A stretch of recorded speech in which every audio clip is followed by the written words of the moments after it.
ប្រែវិញភ្លាមលោកផាយវណ្ណៈអាណិតវិស្វករคล้ายៗបន្ទាប់ពីលោកបានចេញវីដេអូសុំទោសធ្វើឲ្យមហាជនទោសការរិះគន់ពេញ Facebook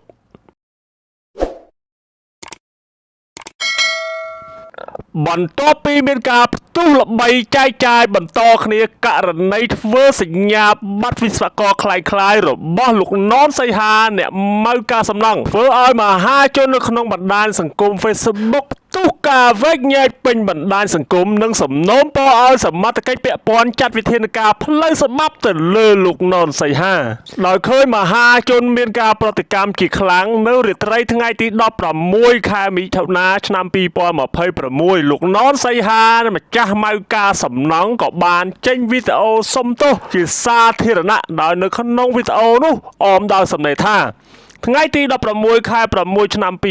2006ខ្ញុំបាទណនសីហាចេញវីដេអូសុំទោសដល់សម្ដេចពុកនិងសម្ដេចបវរធិបតីហ៊ុនម៉ាណែតនិងប្រមុខថ្នាក់ដឹកនាំគ្រប់ជាន់ថ្នាក់ទាំងអស់និងសុំទោសគណៈគ្រប់គ្រងសាលានិងលោកគ្រូអ្នកគ្រូ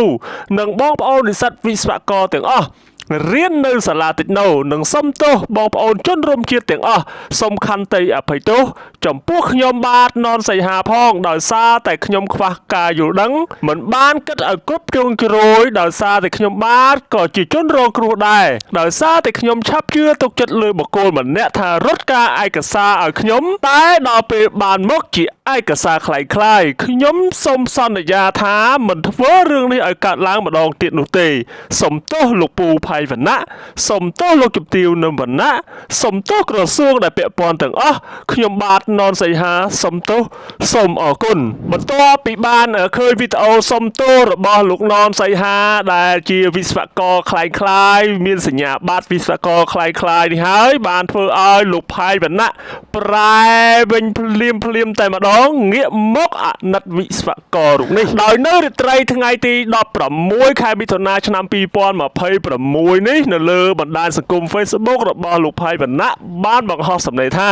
ពេលស្ដាប់គាត់បំភ្លឺអាណិតគាត់ទៅវិញព្រោះគាត់ចាញ់បោកគេអស់លុយ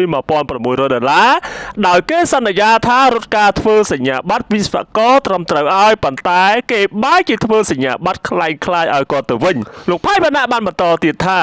លោកណនសីហាកំពុងផ្ដល់ការងារឲ្យមនុស្សចំនួន600នាក់ក្នុងគម្រោងសង់ផ្ទះប្រមាណជិត100គម្រោង